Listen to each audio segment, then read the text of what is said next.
We always hear about Europe and Rome, but centuries before them, the Tang Dynasty of China was building an empire that nearly touched the edge of the known world. So why did a super-rich, super-connected China suddenly slam on the brakes just as it was poised to go global? And how close did it actually come to ruling the medieval world? By the 8th century, Tang armies and envoys stretch from the beaches of Korea to the deserts of Persia. On paper, it looks unstoppable. Then, almost instantly, their power collapses. What could bring down a machine that big, that fast? Picture this. The Tang capital, Chang'an, is the world's biggest city, stuffed with traders, dancers, and scholars from across Eurasia. Foreign fashions, strange languages, new religions. It isn't just Chinese, it's global and getting more tangled by the year.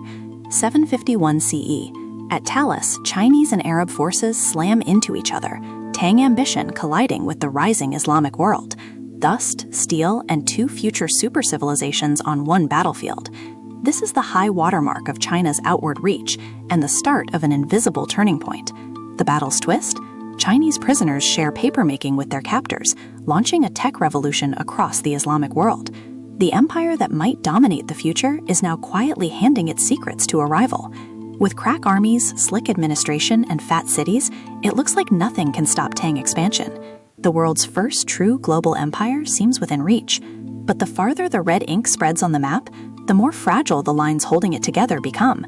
As borders swell, tensions fester at home. Court factions, rival nobles, and jealous officials all jostle for power.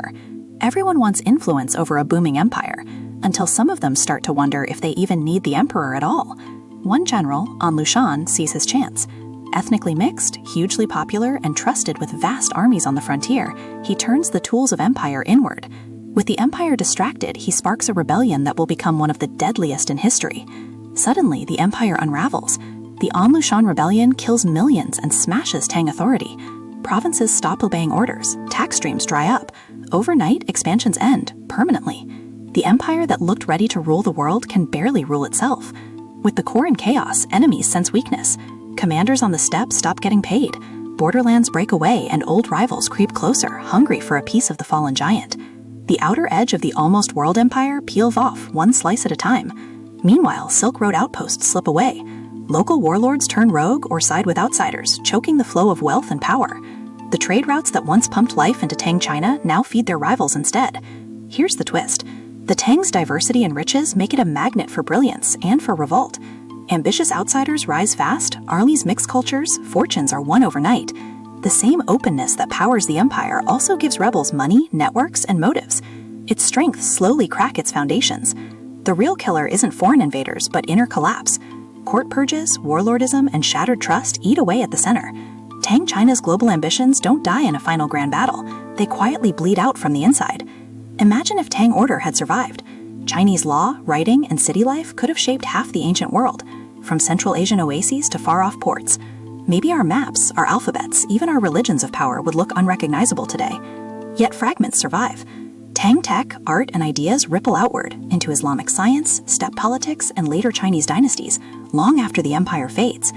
The almost world empire never fully rules the globe, but its fingerprints are still there if you know where to look.